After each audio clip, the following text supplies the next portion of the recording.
నమస్తే welcome to hashtag you నేను మీ రాజేష్. దేశ రాజకీయాల్లో ఇప్పుడు అందరూ కూడా బీహార్ ఎన్నికల వైపు చూస్తున్నారు. బీహార్ అసెంబ్లీ ఎన్నికల్లో ఏ కూటమి అక్కడ విజయం సాధిస్తుంది, ఎవరు గెలవబోతున్నారు. ఇప్పటికే రాహుల్ గాంధీ బీహార్లో ఎంట్రీ ఇచ్చిన తర్వాత కొంత లెక్కలు మారుతున్నట్టుగా కూడా అనేక సర్వేలు రిలీజ్ అవుతున్నటువంటి నేపథ్యంలో ఇప్పుడు ప్రధానంగా అక్కడ జరగబోయే అసెంబ్లీ ఎన్నికలే ఇప్పుడు ప్రధానంగా చర్చనీయాంశంగా మారుతున్నాయి. సో ఇప్పుడు అక్కడ ప్రధానంగా ఓటర్ల జాబితాలో కొంత అనుమానాస్పద అంశాలు ఉన్నట్టుగా కూడా ఇప్పటికే కాంగ్రెస్ పార్టీ ఆరోపిస్తున్నప్పటికీ కూడా ఆధారాలు లేకుండా తప్పుడు సమాచారం ప్రచారం చేయకుండా ఎన్నికల సంఘం విపక్షాలను హెచ్చరిస్తుంది. కానీ అది కొంత కాకరేపుతుంది, ఎన్నికల సంఘాన్ని కొంత ఇరకాటంలో నెడుతుంది. ఇదే సమయంలో ఎన్నికల సంఘం చేపట్టినటువంటి ప్రత్యేక సమగ్ర సవరణ సర్వే ద్వారా కూడా ఓటర్లు అంతా కూడా బీహారీలో ఆ జాబితాలో అనేక మంది బంగ్లాదేశ్, నేపాల్, మయన్మార్, ఆఫ్ఘన్ వంటి దేశాలకు చెందినటువంటి వారు ఉన్నట్లు కూడా తెలుపుతుంది. కానీ వీరిలో చాలా మంది ప్రస్తుతం రాష్ట్రంలో నివసిస్తున్నటువంటి వాళ్ళందరూ ఉన్నారు. మరోవైపు పెద్ద ఎత్తున ఈ సర్వేలో గుర్తించిన వారిలో అత్యధిక సంఖ్య ఆధార్ కార్డ్, అట్లాగే కొంత నేటివిటీ సర్టిఫికెట్లు, రేషన్ కార్డులు వంటివి ఉన్నా కూడా వాళ్ళ ఓట్లు తొలగించారన్న ఆరోపణలు వినిపిస్తున్నాయి. మరోవైపు చాలామంది అక్రమ మార్గాలకు వచ్చినటువంటి వాళ్ళు కూడా ఓట్లు పొందినట్టుగా, ఆ ఓట్లను మాత్రమే తొలగించినట్టుగా ప్రధానంగా ఇప్పుడు అక్కడ ఎన్నికల సంఘం అధికారులు చెప్తారు. కానీ ఇప్పుడు ప్రధానంగా రాహుల్ గాంధీ ఎంట్రీ ఇచ్చిన తర్వాత ఆయన ఓట్ చోరీ ఆరోపణలు చేసినాక ఇప్పుడు అక్కడ దాదాపుగా 60,000కు పైగా ఓట్లు తొలగించినటువంటి నేపథ్యంలో జాతీయ స్థాయిలో అతిపెద్ద చర్చ జరుగుతోంది. సో ఇటువంటి నేపథ్యంలో ఇప్పుడు ఫస్ట్ ప్రీపోల్ సర్వే బీహార్కి సంబంధించి మన ముందుంది. ఇప్పటికే అనేక సర్వేలు తెర మీదకి వస్తున్నటువంటి నేపథ్యంలో మనం ఇప్పటికే గతంలో ఎన్నికలు ఎక్కడ జరిగినా మహారాష్ట్ర కానీ, కర్ణాటక కానీ, ఆంధ్ర కానీ, తెలంగాణ కానీ ఇట్లా ఏ రాష్ట్రంలో ఎన్నికలు జరిగినా కూడా ప్రధానంగా మన ముందుకు ఇస్తున్నటువంటి మనకు రిలీజ్ చేస్తున్నటువంటి రిపోర్ట్లలో ఆత్మసాక్షి గ్రూప్ ఇస్తున్నటువంటి సర్వే రిపోర్ట్లు చాలా కీలకంగా చెప్పుకోవాలి. సో ఈ నేపథ్యంలో ఇప్పుడు ఆత్మసాక్షి గ్రూప్ బీహార్ ఎన్నికల పైన మనకు ఫస్ట్ ప్రీపోల్ సర్వే రిలీజ్ చేసింది. ఆ రిపోర్ట్ మన చేతిలో ఉంది. సో ఇప్పుడు ఆ రిపోర్ట్లోకి వెళ్ళి ఎవరెవరు ఏ పార్టీకి కొంత గెలుపు అవకాశాలు ఉన్నాయి, అక్కడ బీహారీ ప్రజలు ఎవరికి కొంత మద్దతు ఇచ్చే అవకాశం ఉంది, ఏ కూటమి అక్కడ ప్రభుత్వాన్ని ఫామ్ చేసే అవకాశాలు ఉంటాయి, ఇవన్నీ కూడా ఆ సర్వే రిపోర్ట్లో కొంత తెలుసుకుందాం. మరోవైపు ఆ సర్వే రిపోర్ట్లకు వెళ్లే ముందు మీరు కూడా బీహార్ ఎన్నికల్లో ఎవరికి గెలుపు అవకాశాలు ఉన్నాయి, మీరు బీహార్ ఎన్నికల్ని ఫాలో అవుతున్నటువంటి తరుణంలో అక్కడ రాజకీయాల మీద నిశ్చితంగా మీరు గమనిస్తూ ఉంటే ఖచ్చితంగా ఇప్పుడు అక్కడ పరిస్థితులు ఏ విధంగా ఉన్నాయి, మీరు అక్కడ గెలుపు అవకాశాలు ఎవరికి సాధ్యం, మరి అక్కడ ఎన్డీఏ కూటమి విజయం సాధిస్తుందా, ఇండియా కూటమి మహాగఠబంధన్ అక్కడ విజయం దిశగా అడుగులు వేస్తుందా, రాహుల్ ఎంట్రీతో ఎటువంటి లెక్కలు బీహార్లో మారినాయి, మీ అభిప్రాయాల కింద నాకు కామెంట్స్ తెలియజేయండి. ఒకసారి మనం సర్వే రిపోర్టు ఇన్డెప్త్గా చూసే ప్రయత్నం చేద్దాం. సో మన ముందు ఇప్పుడు ఆత్మసాక్షి గ్రూప్ ఇచ్చినటువంటి ఫస్ట్ ప్రీపోల్ సర్వే మనకు కనిపిస్తోంది. ఇది 14/8 రిలీజ్ చేశారు. అంటే 14/8 వరకు కూడా ఈ ఆత్మసాక్షి గ్రూప్ ఇచ్చినటువంటి సర్వే ఆ రోజు వరకు కూడా వాళ్ళు పూర్తి స్థాయిలో అంటే 10 రోజుల క్రితం దాకా ఇప్పుడు అక్కడ పనిచేసినటువంటి పరిస్థితి కనిపిస్తుంది. సో ఇప్పుడు ప్రీవియస్ సర్వే బీహార్లో 2020లో ఇచ్చినట్టుగా చెప్తున్నారు. అప్పుడు ఇచ్చినటువంటి లెక్క ప్రకారం ఖచ్చితంగా 2020లో అప్పుడు ఎన్నికల్లో ఆత్మసాక్షి గ్రూప్ ఇచ్చినటువంటి సర్వే అసలు ఎంత అంటే అసలు రిజల్ట్స్ ఇవి. ఆ రోజు వాళ్ళు ఇచ్చినటువంటి సర్వే లెక్కల ప్రకారం వాళ్ళు ఇచ్చినటువంటి పోస్ట్ ఎలక్షన్ సర్వే ఇది, అప్పుడు ప్రీపోల్ కానీ పోస్ట్ పోల్ కానీ. సో ఇటువంటి నేపథ్యంలో గతంలో బీహార్ ఎన్నికల్లో ఇచ్చినటువంటి ఎస్ఏఎస్ గ్రూప్ ఇచ్చినటువంటి సర్వే లెక్కల ప్రకారం వీళ్ళు 120 నుంచి 127 అంచనాకి ఇచ్చారు. కానీ 125 ఎన్డీఏ ఆ రోజు గెలిచింది. అంటే ఎగ్జాక్ట్గా మనకు టాలీ అవుతున్నటువంటి పరిస్థితి. అట్లాగే యూపీఏ విషయం తీసుకుంటే కూడా 108 నుంచి 112 ఫిగర్ వాళ్ళు ఎస్టిమేషన్ రేంజ్ ఇచ్చారు. 110 సీట్లు గెలిచినటువంటి పరిస్థితి. అంటే కేవలం 1-2 సీట్స్ మార్జిన్ మాత్రమే మనకి ఇక్కడ స్పష్టంగా కనిపిస్తుంది. అట్లాగే ఎల్జేపీ పార్టీకి కూడా 1 సీటు ఇచ్చారు, 1 సీటే గెలిచింది.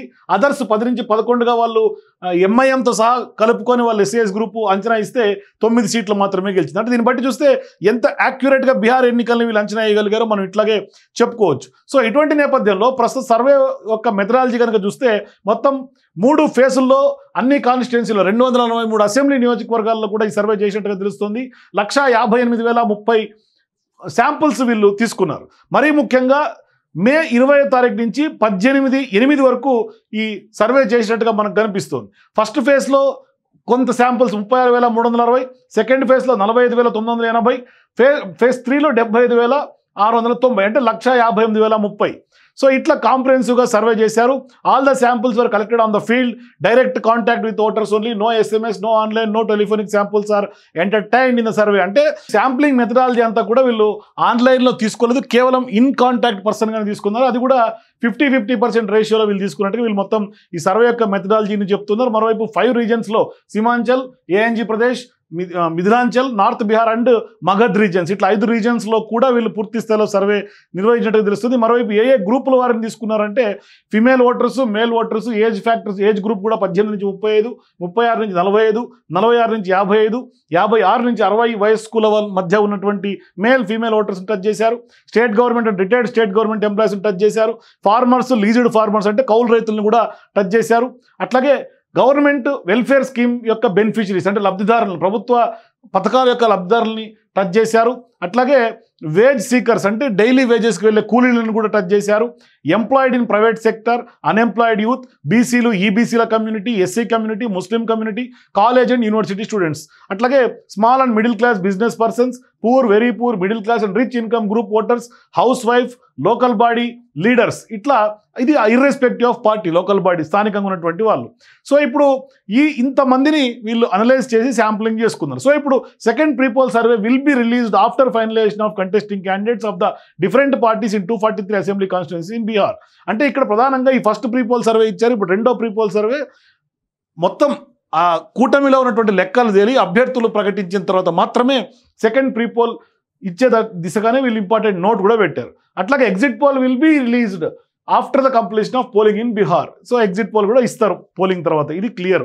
సో ఇక వీళ్ళు అబ్జర్వేషన్స్ ఏమి ఇచ్చారు ఎన్నికల సందర్భంగా అంటే Yadav and Muslim community support is more for RJD, that is India alliance. అంటే కొంత అత్యధిక ఓట్లు కలిగినటువంటి యాదవ్ సమాజం, అట్లాగే ముస్లిం మైనారిటీ సమాజం, ఆ రెండు సమాజాలు, ఆ రెండు అత్యధికంగా ఉన్నటువంటి ఓటర్లందరూ కూడా కొంత ఆర్జేడీ పార్టీకి సపోర్ట్ చేస్తున్నట్టు కనిపిస్తుంది. అంటే తేజస్వి యాదవ్ పార్టీకి సంబంధించి ఆర్జేడీకి కనిపిస్తుంది. వాళ్ళు ఇప్పుడు ఇండియా కూటమి అలయన్స్లో ఉన్నారు కాబట్టి కొంత ఇండియా కూటమికి ఫెచ్చింగ్ అయ్యే అవకాశం ఉంటుంది, ఖచ్చితంగా కూడా కొంత లబ్ధి జరుగుతుంది. అట్లాగే young and unemployed youth are frustrated with NDA ruling from 2022 to 2025 in Bihar. అంటే ఎవరైతే అన్ఎంప్లాయిడ్ యూత్, కొంత నిరుద్యోగులు, అట్లాగే యువత, ఈ రెండు చాలా కీలక ఫ్యాక్టర్లు. ఏ ప్రభుత్వం గద్దెనెక్కాలన్నా, ప్రభుత్వం కూలిపోవాలంటే కూడా అన్ఎంప్లాయిడ్ యూత్ చాలా ఇంపార్టెంట్, నిరుద్యోగులు చాలా ఇంపార్టెంట్. సో ఇప్పుడు ఆ నిరుద్యోగులు కూడా చాలా ఫ్రస్ట్రేటెడ్గా ఉన్నారు ప్రస్తుతం ఉన్నటువంటి ఎన్డీఏ ప్రభుత్వం మీద. అంటే యాంటీ ఇన్కంపన్సీ సహజంగానే ఎక్కువగా ఉంటుంది. మరోవైపు అన్ఎంప్లాయిడ్ యూత్ అంటే వాళ్ళ ఫ్యామిలీస్ కూడా ఖచ్చితంగా ఇప్పుడున్నటువంటి ప్రభుత్వం మీద వ్యతిరేకత ఉండే అవకాశం ఉంటుంది. అంటే నిరుద్యోగుల్లో ఒక నిరుద్యోగి కనుక ఖచ్చితంగా ఓటు వేయాలంటే ఆయన ఒక్కడే వేయడు, ఆయన ఇంకొక 2-3 ఖచ్చితంగా 4 అంటే ఆ కుటుంబాన్ని ఇన్ఫ్లుయెన్స్ చేయగలుగుతాడు, ఇంకా 2-3 కుటుంబాలను కూడా ఇన్ఫ్లుయెన్స్ చేయించి ఓట్ల తారుమారు అయ్యే అవకాశాలు కూడా ఉంటాయి. సో కాబట్టి నిరుద్యోగులు చాలా కీలకం అని చెప్పుకోవాలి ఏ ఎన్నికల్లో కూడా.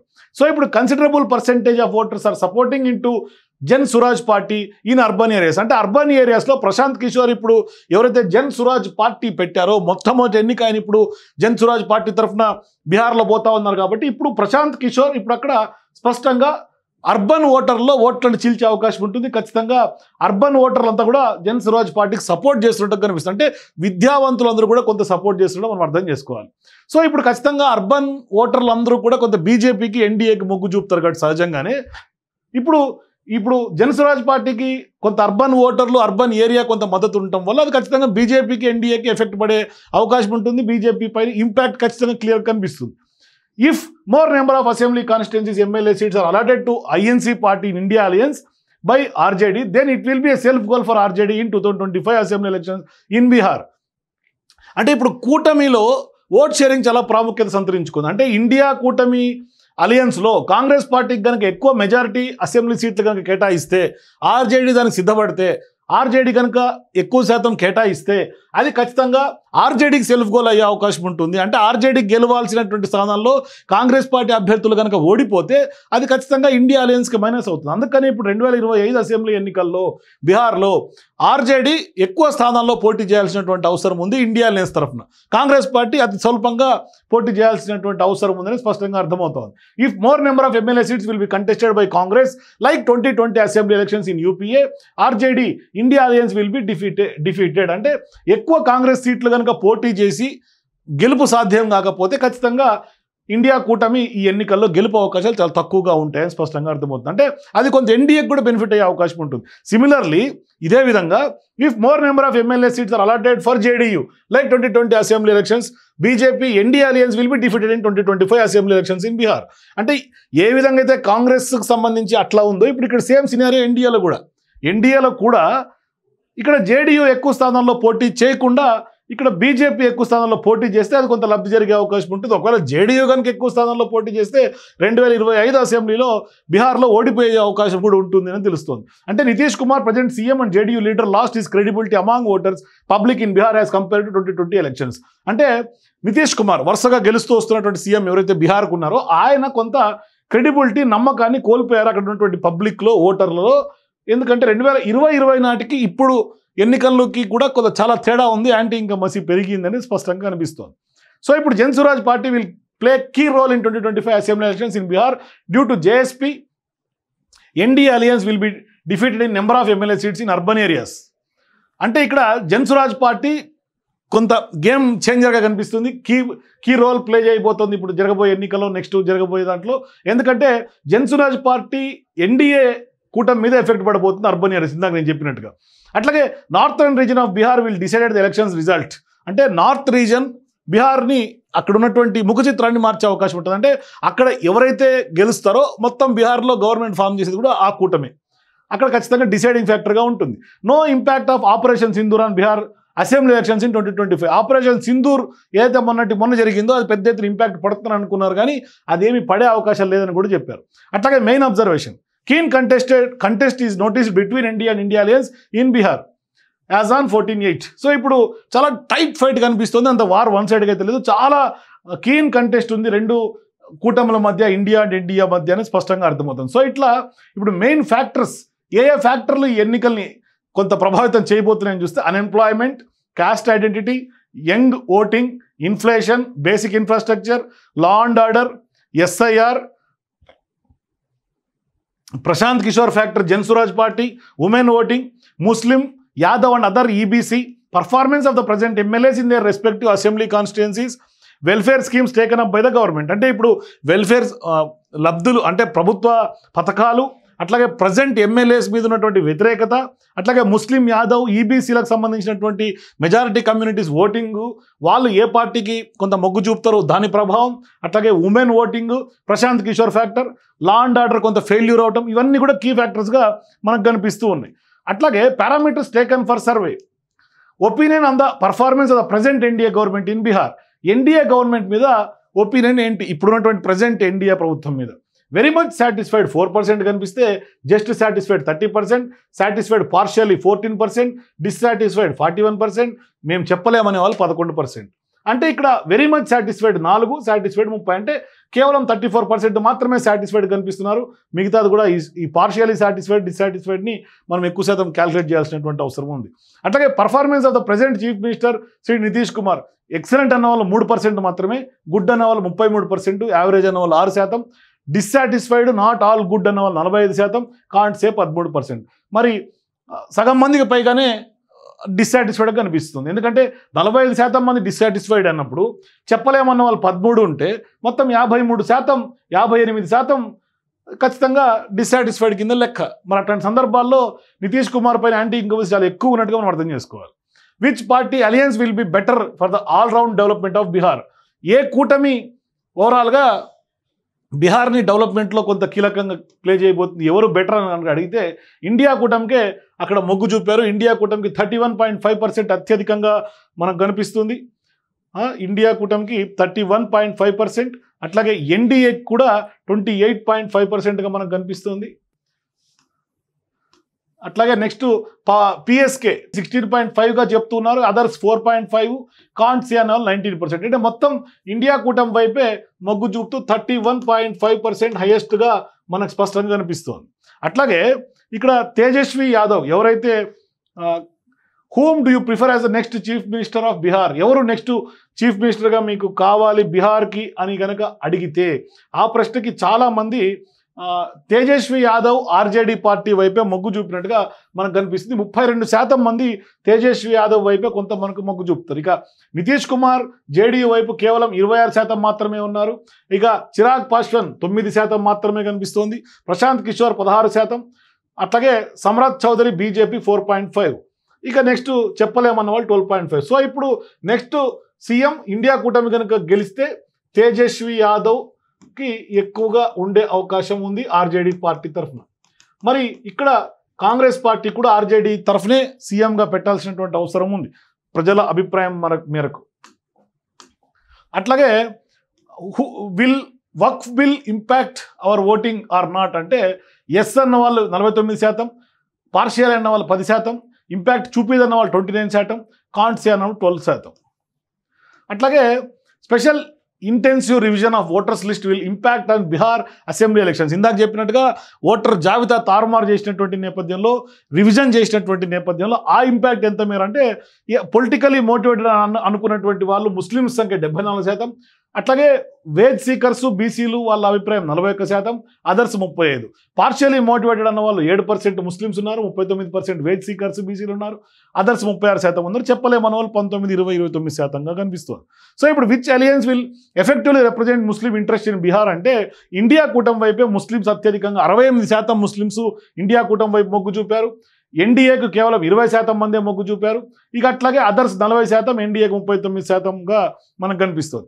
Which party alliance will solve your unemployment problem.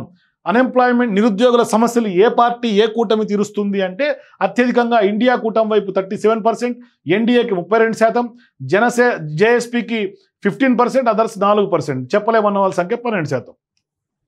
అట్లాగే opinion on law and order in Bihar very good అన్న వాళ్ళు 7, గుడ్ అన్న వాళ్ళు 29, పార్షియలీ అన్న వాళ్ళు 12, నాట్ సాటిస్ఫైడ్ అన్న వాళ్ళు 45. అట్లాగే working style of MLAs and ministers in Bihar state. మంత్రుల మీద తమ నియోజకవర్గాల్లో ఎమ్మెల్యేల మీద కనుక పర్ఫార్మెన్స్ ఎట్లా ఉందంటే ఆ యొక్క నియోజకవర్గాల్లో 243 నియోజకవర్గాల్లో కూడా 31% సాటిస్ఫైడ్గానే కనిపిస్తోంది, 42% నో అన్న వాళ్ళు. అంటే ప్రజల్లో ఎమ్మెల్యేల మీద మంత్రుల మీద వ్యతిరేకత దాదాపుగా ఇంచుమించు చెప్పలేమన్న వాళ్ళు, పార్షియలీ అన్న వాళ్ళు కూడా కలుపుకుంటే దగ్గర 60% మందికి మనకి ఇంట్రెస్ట్ లేదని కనిపిస్తుంది, నాట్ సాటిస్ఫైడ్ 42%. అట్లాగే welfare schemes taken up by the present NDA government in Bihar అంటే satisfied 29%, not satisfied 35%, partially satisfied 15%, can't say 21%. Which factors do you consider before voting to the party alliance in Bihar and assembly elections అని అడిగితే ఏదంటే వెల్ఫేర్కి 20% మద్దతు ఇస్తున్నారు, all round development 18%, caste identity 19%, sympathy and party 16%, all above the 8%, can't say అన్న వాళ్ళు 19%. Do you believe that the promise are fulfilled implemented to public by NDA government 2020 assembly elections అంటే గత ప్రభుత్వం 2020లో ఇచ్చినటువంటి హామీలు ఎంత మేర ప్రామిస్ ఫుల్ఫిల్ అయినాయి అని అడిగితే ఎస్ ఇంప్లిమెంటెడ్ అన్న వాళ్ళు 33%గా కనిపిస్తున్నారు, no not believed not implemented అన్న వాళ్ళు 43%, satisfied up to certain extent కొంతవరకు పర్లేదు అని అనుకున్న వాళ్ళు 7%, చెప్పలేమన్న వాళ్ళు 17%, కానీ ఎస్ అన్న వాళ్ళు 33%, నో అన్న వాళ్ళే ఎక్కువ 43%, ఎన్నికల హామీలు నెరవేర్చలేదని చెప్పినటువంటి వాళ్ళే ఎక్కువ సంఖ్య కనిపిస్తుంది. సో ఇప్పుడు should present NDA government in Bihar get another chance in 2025 assembly elections. మళ్ళీ అక్కడ ఉన్నటువంటి ప్రజలు ఎన్డీఏ కూటమికే మరొకసారి ఇప్పుడు రాబోయే 2025 ఎన్నికల్లో కూడా పట్టం కట్టబోతారా అంటే పాసిబిలిటీ ఉంది అని చెప్పిన వాళ్ళు 40.5, నాట్ పాసిబుల్ అన్న వాళ్ళ సంఖ్య ఎక్కువ 43.5. ఇక చెప్పలేమనుకున్న వాళ్ళు 16. మరి ఇవి రెండు కలుపుకుంటే న్యూట్రల్గా ఉన్న వాళ్ళని కలుపుకుంటే రాదన్నది ఎక్కువ శాతం కనిపిస్తుంది. What is your opinion in the corruptions and functioning of the government organisations in Bihar state, do you satisfied or not అంటే నో కరప్షన్ అన్న వాళ్ళు 36%, కరప్షన్ పెరిగింది డిస్సాటిస్ఫైడ్ అన్న వాళ్ళు 43%, corruption decreased satisfied partially 7%, can't say 14%. What is your opinion on the unemployment problem in Bihar state at present అని అడిగితే unemployed increase అన్న వాళ్ళు 47%. అంటే నిరుద్యోగుల్లో ఎంత మేర యాంగ్రీ ఎగోనీ పెరిగింది చూడండి, 47% కనిపిస్తుంది. అన్ఎంప్లాయ్మెంట్ డిక్రీజ్ అన్న వాళ్ళు 14%, రిమైన్స్ సేమ్ అన్న వాళ్ళు 30%. అంటే ఏమీ మారలే, అదే కొనసాగుతుంది నిరుద్యోగుల సమస్య. 30 మంది ఉన్నారు. Which party alliance will be benefited in Bihar in triangular contest due to Janswaraj party India will be benefited అన్న వాళ్ళు 28%, due to JSP India will be benefited NDA will be benefited అంటే 33%, no impact of Janswaraj party అని India alliance అంటే 11%, Janswaraj party will impact partially అని India alliance అంటే 10%, NDA alliance మీద 6%, చెప్పలేమన్న వాళ్ళు 12%. కానీ ఎక్కువగా జనస్వరాజ్ పార్టీ ఎన్డీఏ మీదనే ఎక్కువగా బెనిఫిట్ అవుతుంది, లబ్ధి పొందుతుంది అని అనుకున్న వాళ్ళు 33% ఉన్నారు. ట్రయాంగులర్ ఫైట్ జరిగితే కీన్ కంటెస్టెడ్ అయితే. What your opinion the performance of NDA government at centre, జాతీయ స్థాయిలో ఎన్డీఏ ప్రభుత్వం మీద మీకున్నటువంటి ఒపీనియన్ ఏంటి అంటే గుడ్ అన్న వాళ్ళు 37, నాట్ గుడ్ అన్న వాళ్ళు 48, సాటిస్ఫైడ్ పార్షియలీ 7, చెప్పలేమన్న వాళ్ళు 8. అంటే నెగిటివ్గానే ఈవెన్ కేంద్ర ప్రభుత్వం మీద కానీ లేకుంటే బీహార్లో ఉన్నటువంటి నితీష్ ప్రభుత్వం మీద కానీ ఎన్డీఏ కూటమి మీద దగ్గర నియర్ బై 50% పైగానే వ్యతిరేకత కనిపిస్తుంది, డిస్సాటిస్ఫాక్షన్ ఎక్కువ శాతం కనిపిస్తుంది. సో ఇప్పుడు నెక్స్ట్ కనుక ఈ రీజన్ వైజ్గా కనుక చూస్తే ఏ ఏ పార్టీలు ఏ ఏ కులస్తులు ఏ ఏ పార్టీలకి కొంత ప్లస్గా ఉన్నారు. యాదవులు కనుక చూసుకుంటే అత్యధికంగా ఇండియా ప్లస్కే కొంత ఇండియా కూటమికే కొంత అనుకూలంగా 48% కనిపిస్తున్నారు. అట్లాగే కుష్వాహా ఆ కులస్తులు ఆ కమ్యూనిటీ 39% ఇండియాకి కనిపిస్తున్నారు. కానీ ఇక్కడ 45% ఎన్డీఏకి కూడా ఎక్కువగా ఉన్నారు. అట్లాగే కుర్మీస్ కనుక తీసుకుంటే 47% ఇండియాకు ఉన్నారు, 37% ఇండియాకు ఉన్నారు. బ్రాహ్మిన్స్ అండ్ భూమిహార్ వాళ్ళు 50% ఎన్డీఏకు ఉన్నారు, 37% ఇండియాకు ఉన్నారు. ఇక రాజ్పుట్స్ కూడా అక్కడ కీలక రోల్ ప్లే చేస్తారు కాబట్టి వాళ్ళు 46% ఎన్డీఏకి, 40% ఇండియాకి. అట్లాగే చమార్ ఆ కులస్తులు ఎన్డీఏకి 45%, 43% ఇండియాకి. సో తెలి కానీ ధనుక్ కానీ ముషో ఎస్సీ ఎస్టీ ముస్లిమ్స్, ఇక్కడ ముస్లిమ్స్ అత్యధికంగా ఇండియాకి 57% కనిపిస్తున్నారు. ఎస్సీల్లో 46% ఇండియాకి కనిపిస్తున్నారు. ఎస్టీల్లో కూడా 43%గా ఇండియాకి, 47%గా ఎన్డీఏకి ఉన్నారు. ఇట్లా ఓవరాల్గా చూసుకుంటే జనసురాజ్ అయితే అన్ని కమ్యూనిటీల వైజ్గా 10%, 9%, 7, 8, 6% ఇట్లా ఓట్లను చీలుస్తున్నటువంటి పరిస్థితి. అదర్స్ కూడా 7, 8, 3, 4 అట్లా ఉన్నారు. ఓవరాల్గా ఎక్కువ శాతం ఇండియాకి ఎన్డీఏకే కొంత చిల్ని ఈక్వల్గా పెద్ద తేడా ఏం కనిపించట్లా. ఆల్మోస్ట్ ముస్లిమ్స్ ఎస్సీలు తప్ప కొంత మేజర్ కమ్యూనిటీస్ కుష్వాకా అట్లాగే యాదవ్స్ కుర్మీస్ వీళ్ళు తప్ప మిగతావంతా కూడా ఈక్వల్ షేరింగ్ కనిపిస్తుంది. ఇక అట్లాగే అన్ఎంప్లాయ్మెంట్ యూత్ ప్రైవేట్ సెక్టర్స్ ఎవరెవరికి అనుకూలంగా ఉన్నారు. ఇక ఏజ్ గ్రూప్ వైజ్ చూసుకుంటే అత్యధికంగా 18 నుంచి 35 వయసు ఉన్నటువంటి వాళ్ళు 37% ఎన్డీఏకి, 42% ఇండియాకి. 36 నుంచి 45 వయసు ఉన్నటువంటి వాళ్ళు ఎన్డీఏకి 39, 41 ఇండియాకి. 46 నుంచి 55 వయసు ఉన్నటువంటి వాళ్ళు 40కి ఎన్డీఏ 40%, 41% ఇండియాకి. 56 నుంచి 60 ఏళ్ల వయసు ఉన్నటువంటి వాళ్ళు ఎన్డీఏకి 49, 43, 44 ఇండియా కూటమికి. అంటే ఓవరాల్గా 60 ఏళ్ళ పైబడినటువంటి వాళ్ళు కూడా ఇండియా కూటమికి 44 ఉన్నారు, ఎన్డీఏ కూటమికి 43%గా కనిపిస్తున్నారు. ఇదంతా మేల్. ఇక ఫిమేల్ విషయం తీసుకుంటే ఫిమేల్ కూడా 60 ఏళ్ళు పైబడినటువంటి వాళ్ళు 42% ఎన్డీఏకి, 40% ఇండియాకి. ఇట్లా ఈక్వల్గా 39, 40% అన్ని వయస్కుల వాళ్ళు లేడీస్ కనిపిస్తుంది. ఇక ఫార్మర్స్ కానీ లీజ్డ్ ఫార్మర్స్ కూడా ఇండియా కూటమికి 43.5% ఉన్నారు, ఎన్డీఏకి 40%. చిన్న చిన్న బిజినెస్లు చేసుకున్నటువంటి వాళ్ళ సెగ్మెంట్ 44% ఇండియాకు ఉన్నారు, ఎన్డీఏకి 41% కనిపిస్తుంది. ఇక అట్లాగే ఇక్కడ ఇక ఓట్ షేర్ కనుక తీసుకుంటే ఎన్డీఏ కూటమికి 37.5, ఇండియాకి 38.75. అట్లాగే జనసురాజ్ పార్టీకి 14.5, ఎంఐఎంకి 1.35, అదర్స్ 7.9. ఓవరాల్గా ఇండియా కూటమికి 38.75గా మనకు కనిపిస్తుంది. ఓట్ షేర్లో అత్యధికంగా మనకి ఇండియా కూటమికి 38.7, ఎన్డీఏకి 37.5. అంటే మనకు మార్జిన్ ఆల్మోస్ట్ 1.25 లాగా కనిపిస్తుంది. మార్జిన్ పెద్ద తేడా ఏం లేదు. అంటే చాలా మైన్యూట్ అంటే ఎంత టైట్ ఫైట్ కొనసాగుతూ కనిపిస్తుంది. ఏఐఎంఐఎం కూడా 1.35 ఉంది, అదర్ 7.9 ఉంది. ఇక జనసురాజ్ పార్టీ కూడా 14.5%గా కనిపిస్తుంది. కానీ ఓవరాల్గా చూసుకుంటే ఇండియానే ఎక్కువ శాతం ఉంది, ఎన్డీఏకి ఇండియాకి మధ్య కొంత స్ప్లిట్ కనిపిస్తుంది. ఇది 37.5 ఉంటే ఇక్కడ 38.7గా కనిపిస్తుంది. అంటే 1.2, 1.5 అట్లా మనకి తేడా ఉంది. అంటే ఆల్మోస్ట్ 10-15 సీట్లలో కొట్టేస్తుంది ఇండియా కూటమి ఈ సర్వే ప్రకారం. Projection of assembly constituencies, total number of assembly constituencies 243 అయితే ఎన్డీఏ అలియన్స్ గెలవగలిగినటువంటి స్థానాలు మనకి ప్రధానంగా 108 నుంచి 114 వీళ్ళు రేంజ్ ఇస్తూ ఉన్నారు. అట్లాగే ఎన్డీఏకి 115 నుంచి 121, జనసురాజ్ పార్టీ 14-9, ఏఎంఐఎం 4-6, అదర్స్ 2-5. అంటే ఇక్కడ ఇండియా కూటమి అత్యధికంగా 115 నుంచి 121తో ఈ రేంజ్లో ప్రభుత్వం ఫామ్ చేస్తుంది ఇండియా. అంటే ఇక్కడ సీట్ల షేరింగ్ చాలా ప్రాధాన్యత. మరి ఇక్కడ ఎన్డీఏ కూడా 108 నుంచి 114, అంటే ఒక 10 సీట్ల తేడాతో చాలా మైన్యూట్ మార్జిన్లో చాలా టైట్ ఫైట్గా మనం దీన్ని చూడాల్సినటువంటి అవసరం ఉంది. సో ఇట్లా అక్కడ ఎన్డీఏ ప్రభుత్వం కొంత దెబ్బపడే అవకాశం ఉంది, యాంటీ ఇన్కంబెన్స్ ఎదుర్కొంటుంది. సో ఇక 5 రీజన్ల వారీగా చూస్తే ఇక్కడ ఎన్డీఏ కూటమికి సీమాంచల్ రీజన్లో 24 సీట్లు ఉంటే 8 నుంచి 9 స్థానాలు ఎన్డీఏకి రాబోతోంది. ఇండియా కూటమికి 12 నుంచి 13, జనసురాజ్ 3 నుంచి 4, ఎంఐఎం 2-3. అట్లాగే ఏఎన్జీ ప్రజేష్ అక్కడ 27 స్థానాలు మొత్తం ఉంటే 12 నుంచి 13 స్థానాలు ఎన్డీఏకి, 10 నుంచి 11 స్థానాలు ఇండియాకి, 4 నుంచి 5 జనసురాజ్కి, 1 నుంచి 2 ఎంఐఎం. అట్లాగే మిథిలాంచల్లో 50 స్థానాలు ఉంటే టోటల్ సీట్స్ 24-25 ఎన్డీఏకి, 25-26 ఇండియాకి, 1-0 జనసురాజ్, 1-2 ఎంఐఎం. నార్త్ బీహార్లో 72 సీట్లు అత్యధికంగా ఉన్నాయి. అందుకని నార్త్ బీహార్, మగధ్ ఈ 2 రీజన్సే కొంత కీలకం. ఇక్కడ నార్త్ బీహార్, మగధ్లో ఎవరైతే అత్యధికంగా సీట్లు గెలుస్తారో వాళ్ళే ప్రభుత్వాన్ని ఫామ్ చేసే అవకాశాలు ఇందాక చెప్పినాం. సో అదే లెక్క ప్రకారం 72 సీట్లు టోటల్ సీట్స్ ఉంటాయి. ఇక్కడ ఎన్డీఏకి 39-40, ఇండియాకి 29-31, జనసురాజ్కి 3-4 కనిపిస్తుంది. అట్లాగే మగధ్, అట్లాగే భోజ్పూర్లో 70 సీట్లు మొత్తం ఉంటే 25-27 ఎన్డీఏ, 39-40 ఇండియా. సో ఇక్కడ నార్త్ బీహార్లో ఎక్కువ స్థానాలు ఎన్డీఏ కూటమి కొడుతోంది. మగధ్లో ఇండియా కూటమి సేమ్ 39-40 ఇట్లా కొడుతున్నారు. సో ఇట్లా ఆల్టర్నేట్గా ఉంది, పెద్దగా తేడా ఏం లేదు. ఓవరాల్గా చూసుకుంటే 108-114, 115-121 ఇండియా. సో ఇట్లా ఇండియా కూటమి ప్రస్తుతం లీడింగ్లో కనిపిస్తుంది. ఇది ఇంకా రాహుల్ యాత్ర కంటే బిఫోరే.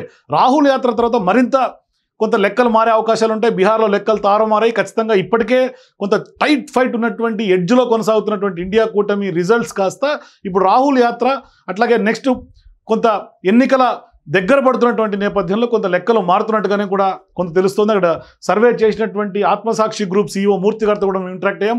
ఆ వీడియో కూడా నేను మీకు అప్లోడ్ చేస్తున్నా. ఆ వీడియోతో ఆయనతో కూడా ఇంటరాక్ట్ అయిన తర్వాత మీకు పూర్తి స్థాయిలో అవగాహన వస్తుంది. మొత్తం మీద ఆయనతో ఇంటరాక్ట్ అయ్యే ముందు ఒకసారి మీరు కూడా బీహార్లో ఎన్నికలు అక్కడ ఎవరికి గెలుపు అవకాశాలు ఉన్నాయి, ఈ సర్వే లెక్క ప్రకారం ఇండియా కూటమి, ఎన్డీఏ కూటమి బోత్ టైట్ ఫైట్, కొంత ఎడ్జ్లో ఒక కేవలం 10-15 సీట్ల మార్జిన్ తోటే ఇండియా కూటమికే గెలుపు అవకాశాలు ఉన్నట్టుగా కనిపిస్తుంది ఫస్ట్ ప్రీపోల్ సర్వేలో. సో ప్రస్తుతం ఇప్పటిదాకా సర్వే చూసాం కదా బీహార్ ఎన్నికలకు సంబంధించి. సో ఇప్పుడు ఈ సర్వే రిపోర్ట్ అందించినటువంటి ఆత్మసాక్షి గ్రూప్ CEOగా ఉన్నటువంటి మూర్తి గారు మనకు బీహార్ నుంచి జాయిన్ అవుతున్నారు. సో ప్రస్తుతం ఆయన గ్రౌండ్లోనే ఉన్నారు కాబట్టి అక్కడ ఏ విధంగా గ్రౌండ్ రియాలిటీ పరిస్థితులు ఏ విధంగా ఉన్నాయో మాట్లాడదాం. మనతో పాటు మూర్తి గారు జాయిన్ అవుతున్నారు. సో మూర్తి గారు నమస్తే.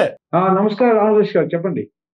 మూర్తి గారు, ఇప్పుడు మొత్తం దేశమంతా బీహార్ వైపు చూస్తోంది. బీహార్ ఎన్నికల్లో ఏం జరగబోతుంది నాకు ఉత్కంఠ ఉంది. ఓవైపు కాంగ్రెస్ పార్టీ ఏమో ఓట్ చోరీ జరిగింది అనే ఒక అంశాన్ని తెర మీద తీసుకొచ్చి దేశవ్యాప్తంగా చర్చను రాజేసింది. అక్కడ ప్రజలేమో మా ఓట్లు గల్లంతైనాయి అనే అంశాన్ని తెర మీద తీసుకొస్తూ ఉన్నారు. ఆ ఓటర్ జాబితా మీద సుదీర్ఘమైనటువంటి చర్చ జరుగుతోంది.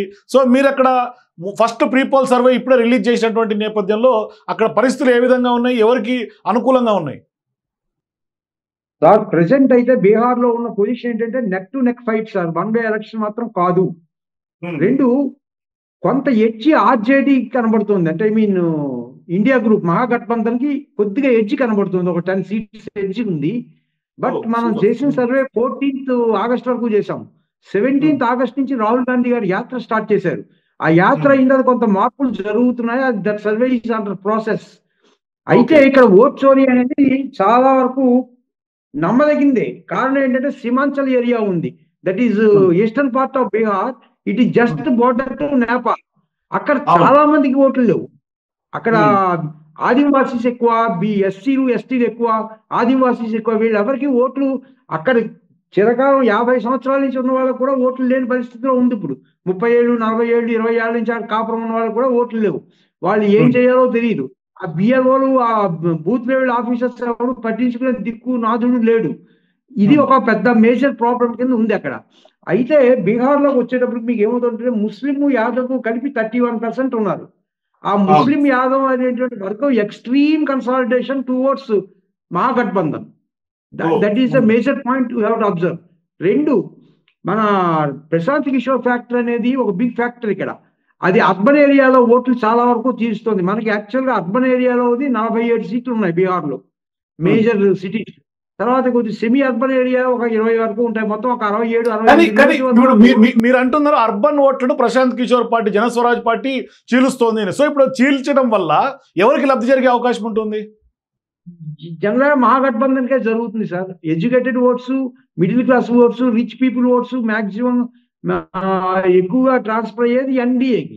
బట్ ఇప్పుడు అక్కడ ఎన్డీఏ నుంచి కొంత పర్సంటేజ్ ఆఫ్ ఓట్స్ ఏమవుతున్నాయంటే ప్రశాంత్ కిషోర్ పార్టీ, జన్ సోరస్ పార్టీకి ట్రాన్స్ఫర్ అవడం వల్ల కొంత నెగిటివ్ ఇంపాక్ట్ మన ఎన్డీఏ మీద ఉంటుంది.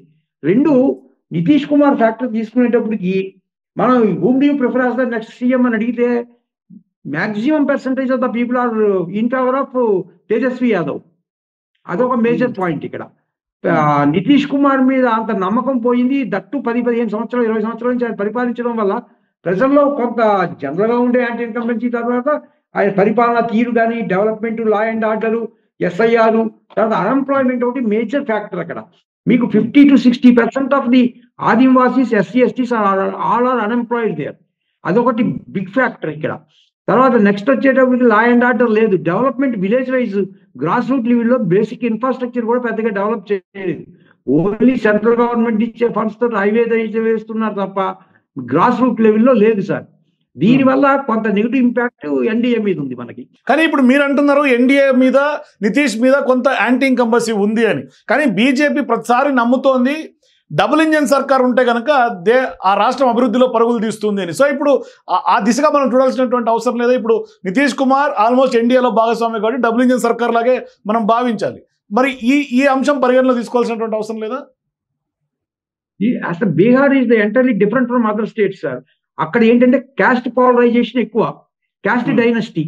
తర్వాత రెండోది అక్కడ ఉన్న రీజన్స్ కూడా 5 రీజన్స్ ఉన్నాయి. సీమాంచల్ ఒకటి, ఆంధ్రప్రదేశ్ ఒకటి, Mithilanchal, north Bihar and Magadh reason.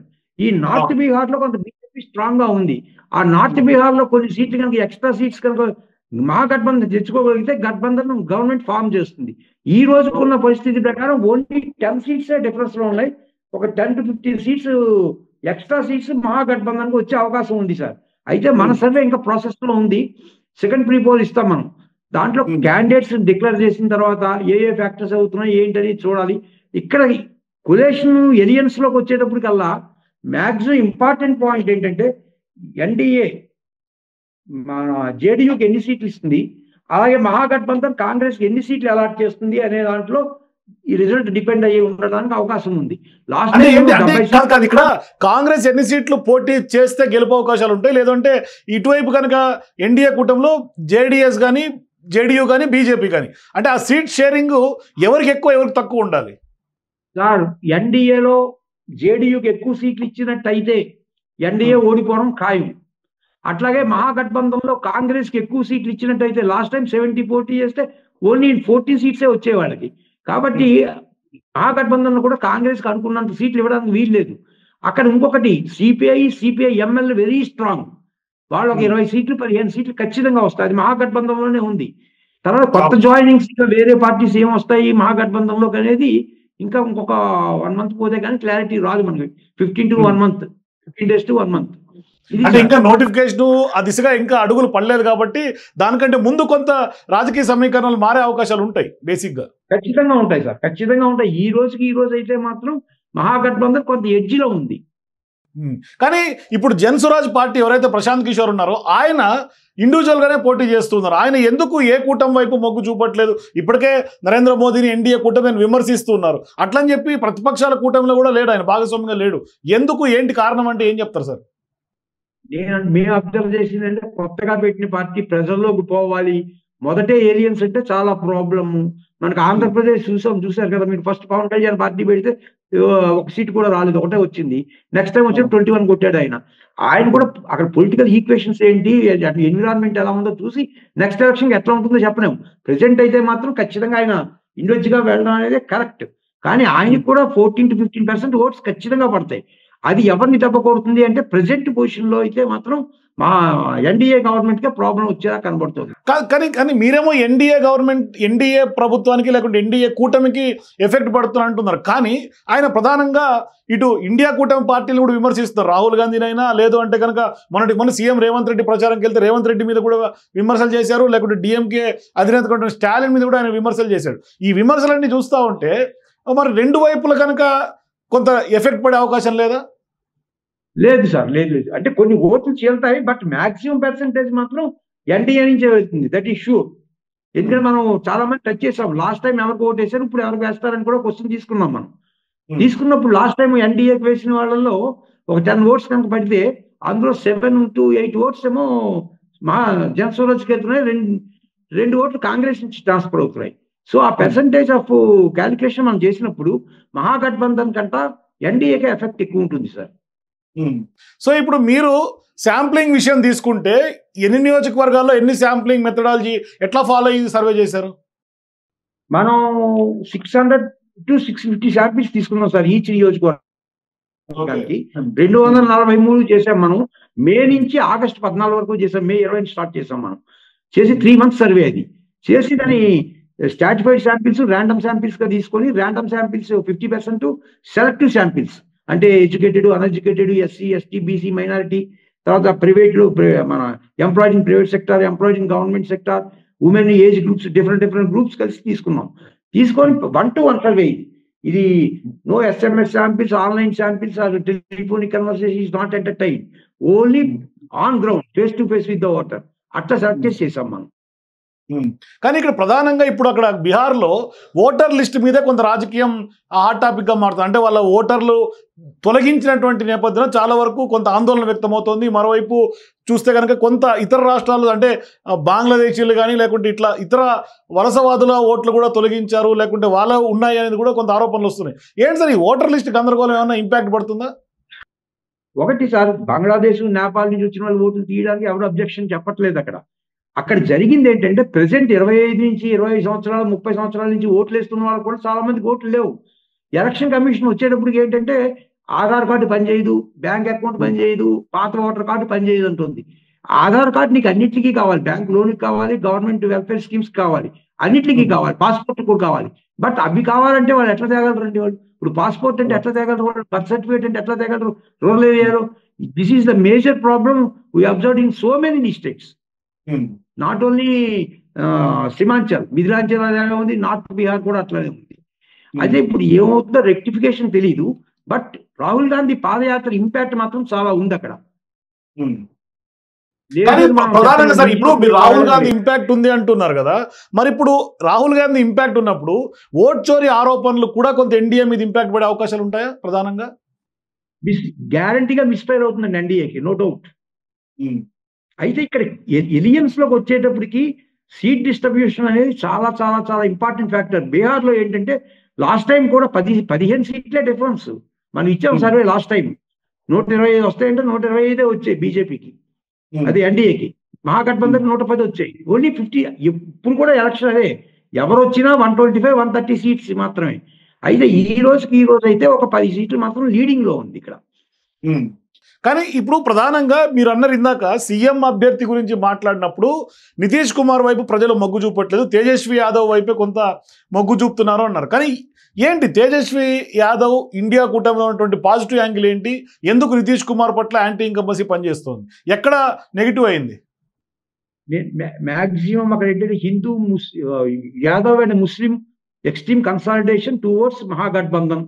2 మీకు ఈయన 15-20 సంవత్సరాల నుంచి చేయడం వల్ల కొంత మొహం మొత్తుతుంది. జనరల్గా అదే కదా సార్, ఎవరికైనా అంతకాలం లాంగ్ టర్మ్ చేసినప్పుడు కొంత యాంటీ ఇన్కంబెన్సీ అనేది ఖచ్చితంగా ఉంటుంది.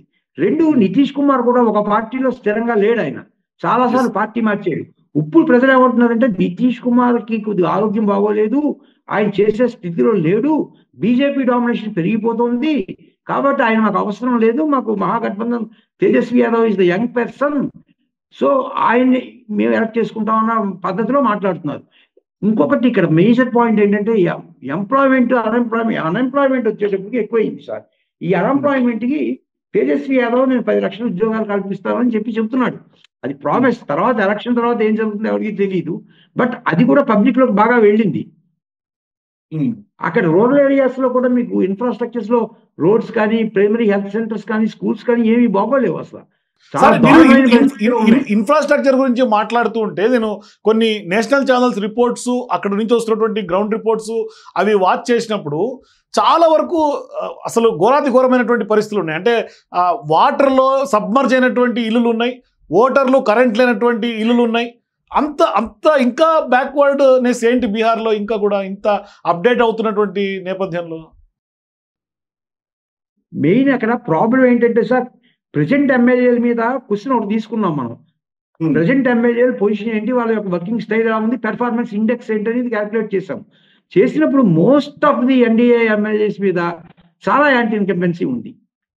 అదే అఫ్ కోర్స్ ఆర్జేడీలో కూడా ఉన్నా అంత ఎక్కువ లేదు, దీంట్లో చాలా ఎక్కువ ఉంది. ఎందుకంటే పరిపాలనలో వాళ్ళు ఉన్నారు కాబట్టి రూలింగ్ లో వాళ్ళ మీద యాంటీ ఇన్కంబెన్సీ చాలా ఎక్కువ ఉంది. ల్యాండ్ మాఫియా, లిక్కర్ మాఫియా అన్ని రకాలు ఉన్నాయి అక్కడ, ఒకటనే కాదు. అదొక మేజర్ పాయింట్. ఎమ్మెల్యేస్ కి నితీష్ కుమార్ కి ఎమ్మెల్యేస్ మీద కంట్రోల్ లేదు, బికాస్ ఆయన మేజర్ షేర్ కాదు. అక్కడ బీజేపీకి 74 సీట్స్ ఉన్నాయి, ఈయనకి వచ్చిన 43. సో 49, 43 వచ్చాయి ఈయనకి. దానివల్ల ఆయన కూడా కంట్రోల్ చేయలేకపోతున్నాడు. తర్వాత 2, నితీష్ కుమార్ అనేవాడు ఎప్పుడు స్థిరంగా ఒక పార్టీలో ఉండట్లేదు. అదొక మేజర్ ప్రాబ్లం. అది సార్. కానీ ప్రధానంగా సార్ ఇప్పుడు మొన్న పార్లమెంట్ ఎన్నికలు గెలిచిన తర్వాత కాదు మొన్న పార్లమెంట్ ఎన్నికలు గెలిచిన తర్వాత బీజేపీ ఎన్డీఏ కూటమి ప్రభుత్వం కేంద్రంలో ఏర్పడాలంటే ప్రధానంగా చంద్రబాబు నాయుడు అట్లాగే నితీష్ కుమార్ వీళ్ళిద్దరూ సపోర్ట్ తోటే ఎన్డీఏ కూటమి ప్రభుత్వం కొనసాగుతుంది కేంద్రంలో. అయితే ఇక్కడ ప్రధానంగా ఎప్పుడైతే ఎన్డీఏ కూటమి ఈ విధంగా సపోర్టెడ్గా ఫామ్ అయిందో అప్పటి నుంచి ఎక్కువ శాతం నిధులన్నీ కూడా బీహార్కి ఇవ్వడం స్టార్ట్ చేసింది బీజేపీ. ఆ నిధులు ఇచ్చి కొంత ఆ దిశగా డెవలప్మెంట్ యాక్టివిటీస్లో ముందుకు వెళ్ళినప్పటికీ కూడా అది కూడా ఇప్పుడు ఎన్నికల్లో పని చేయనటువంటి పరిస్థితిగా చూడాలా మనం? సార్ వాడు ఇచ్చేది అర్బన్ ఏరియా నిధులు ఎక్కువ, మెయిన్ హైవేస్, రైల్వేస్, ఇండస్ట్రీస్ అని. బట్ ఇప్పుడు మనకి టైం పోని 1.5 year అయింది గవర్నమెంట్ వచ్చి. 1 year నుంచి వీళ్ళు మొదలు పెట్టి రూరల్ పాపులేషన్ తీసుకున్నట్టయితే రూరల్ పాపులేషన్ ఎక్కువ. రూరల్ లో డెవలప్మెంట్ ఆంధ్రప్రదేశ్ కానీ సీమాంచల్ కానీ వెళ్తే అక్కడ అన్ని రోడ్లు ఉండవు, స్కూల్ బిల్డింగ్ ఉండవు, కాలేజెస్ లేవు, ప్రైమరీ హెల్త్ సెంటర్స్ లేవు, నీళ్ళని ఇంటి చుట్టూ నీళ్లు, చాలా దుర్భరమైన జీవితం అక్కడ. దానివల్ల వాళ్ళకి ఏంటంటే మినిమం ఫెసిలిటీస్ మాకు లేవు అని చెప్పి ఒకటి. 2, బీహారీస్ ఎక్కువ వలస వెళ్ళిపోతున్నారు ఉద్యోగం లేక. ఇక్కడ మీకు ఆల్ ఇండియాలో తమిళనాడు, కర్ణాటక, ఆంధ్ర, తెలంగాణ, ఒరిస్సా ఎక్కడ చూసినా సరే మీకు ఈ బీహారీసే కనబడుతున్నారు. అదొకటి. బీహారీస్ చాలా ఆత్మగౌరవంగా వాళ్ళు తీసుకొని ఈసారి ఏంటంటే మేము ఎట్టి పరిస్థితుల్లో రానేమో ఒక సెక్షన్ కూడా ఉంది అక్కడ. కానీ ఇప్పుడు డిఎంకే అధినేత స్టాలిన్ వెళ్తే ఏమన్నా కొంత కాంగ్రెస్ పార్టీకి లేకుంటే ఇండియా గఠబంధన్కి ఏమన్నా కొంత నెగిటివ్ అయ్యే అవకాశాలు ఉన్నాయి. ఎందుకంటే బీహారీలందరూ కూడా వాళ్ళ మీద కొంత విమర్శలు చేస్తున్నటువంటి పరిస్థితులు కొంత కనిపిస్తున్నాయి. అవునండి, అది ఉంది. అది సెల్ఫ్ గోల్ కాంగ్రెస్ కి. అది సెల్ఫ్ గోల్ అండి కాంగ్రెస్ కి. మనం సర్వే అయిన తర్వాత అది జరిగింది. యాక్చువల్ గా ఏంటంటే ఆయన వాళ్ళేమో బీహారీస్ ని ఏదో చాలా వల్గర్ గా మాట్లాడారు, మనం చెప్పలేని మాటలు. అంచేత ఏంటంటే అది ఆ ఎఫెక్ట్ ఉంటుంది. అది సెల్ఫ్ గోల్, కాంగ్రెస్ చేస్తున్న సెల్ఫ్ గోల్ అది. అదొకటి. తర్వాత నెక్స్ట్ ఇక్కడి నుంచి రేవంత్ రెడ్డి గారిని తీసుకెళ్ళి ఇవన్నీ అనవసరం. ఏమి simple, very simple. Congress and RJD plus వామపక్షాలు సిపిఐ, సిపిఐఎంఎల్, సిపిఎం కలిసి గట్టిగా ఫైట్ చేస్తే రావడానికి ఛాన్స్ ఉంది. ఈ రోజు పొజిషన్ లో ఈ రోజు ఎలక్షన్ జరిగితే మాత్రం ఖచ్చితంగా ఈ ఇండియా కూటమి గవర్నమెంట్ ఫామ్ చేస్తుంది, నో డౌట్ ఇన్ ఇట్.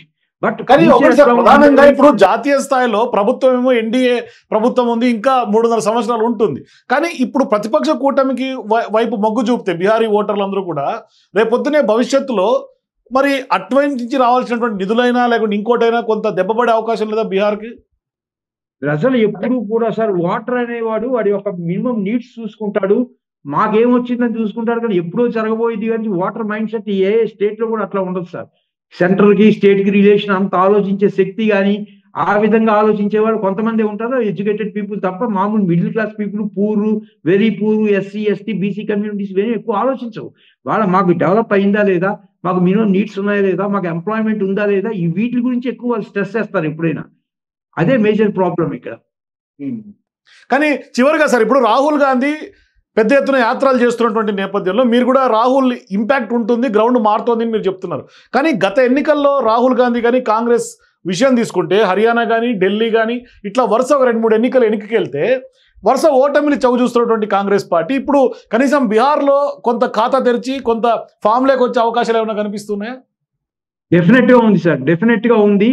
మీకు మధ్యప్రదేశ్, హర్యానా, మహారాష్ట్ర, ఆంధ్ర, ఒడిశా ఈ 4 స్టేట్లలోనూ జరిగేటువంటి ఎలక్షన్ యాక్చువల్ గా చెప్పాలంటే పోలైన ఓట్లు ఎంత, కౌంటింగ్ ఓట్లు ఎంత అనేది చూస్తే తెలిసిపోతుంది. ఎలక్షన్ అనేది కరెక్ట్ గా జరగలేదు అనేది వాస్తవం. అది ఎలక్షన్ కమిషన్ దానికి అడిగిన దానికి సమాధానం చెప్పకుండా వాళ్ళ వర్షనే వాళ్ళు చెప్తున్నారు. ఒక లేమ్యాన్ క్వశ్చన్, ఈవీఎం తీసుకున్నప్పుడు ఆఫ్టర్ పోలింగ్ బటన్ నొక్కితే టోటల్ ఓట్స్ పోల్డ్ మనకు తెలుస్తుంది. Simple common sense question. But counting డేని హౌ ఇట్ విల్ ఎక్సీడ్? 1000 ఓట్లు పోల్ అయ్యాయి, 1100 ఓట్లు రావు కదా సార్ కౌంటింగ్ లో, ఎట్లా వస్తాయి సార్? వీవీప్యాట్లు ఏమో 45 days ఉంచమంటే మీకు 10 days కి 15 days కే స్మాష్ చేసి పాలేస్తున్నారు. ఎలక్షన్ కమిషన్ అడిగిన దానికి సమాధానం చెప్పదు. ఎలక్షన్ కమిషన్ మన ఈ అపాయింట్మెంటే చాలా రాంగ్. ఇంతకు ముందు మనకి సుప్రీంకోర్టు చీఫ్ జస్టిస్, ప్రధానమంత్రి ప్లస్ ప్రతిపక్ష నాయకుడు ఉండేవారు. ఇప్పుడు అది తీసి ప్రధానమంత్రి, ప్రతిపక్ష నాయకుడు ప్లస్ వాళ్ళ గవర్నమెంట్ లోనే ఒక మినిస్టరు. సో 3 ఓట్లలో 2 ఓట్లు వాళ్ళవే, వాళ్ళు అనుకున్న వాళ్ళే అవుతారు. మీకు ఎక్కడ కూడా ఎలక్షన్ కమిషన్ దేనికి రిప్లై ఇవ్వట్లేదు. అది మేము గ్రౌండ్ లెవెల్లో చాలా క్లియర్ గా చూసాం. ఎందుకంటే మీ కొన్ని ఏరియాస్లో కొన్ని జిల్లాల్లో చాలా ఓట్లు పోయి ఉన్నాయి అక్కడ.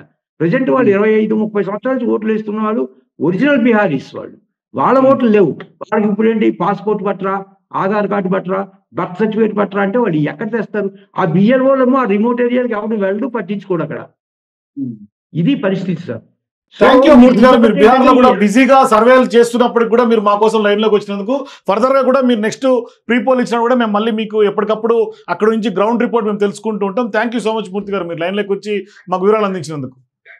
సో ఇది మూర్తి గారితో ఎక్స్క్లూజివ్గా ఆత్మసాక్షికి సంబంధించినటువంటి సర్వే రిపోర్ట్ యొక్క సారాంశం. అక్కడ బీహార్లో గ్రౌండ్ ఏ విధంగా ఉందో కూడా మనం తెలుసుకున్నాం. సో మీరు కూడా బీహార్లో ఎవరు గెలిచే అవకాశం ఉంది, ఏ కూటమి విజయం సాధిస్తుంది, సో అక్కడ గ్రౌండ్ పరిస్థితులు ఏ విధంగా ఉన్నాయో మీరు కూడా బీహార్ ఎన్నికల్లో ఫాలో అవుతున్నటువంటి నేపథ్యంలో మీ అభిప్రాయాల కింద కామెంట్స్ తెలియజేయండి. For more videos please watch #you.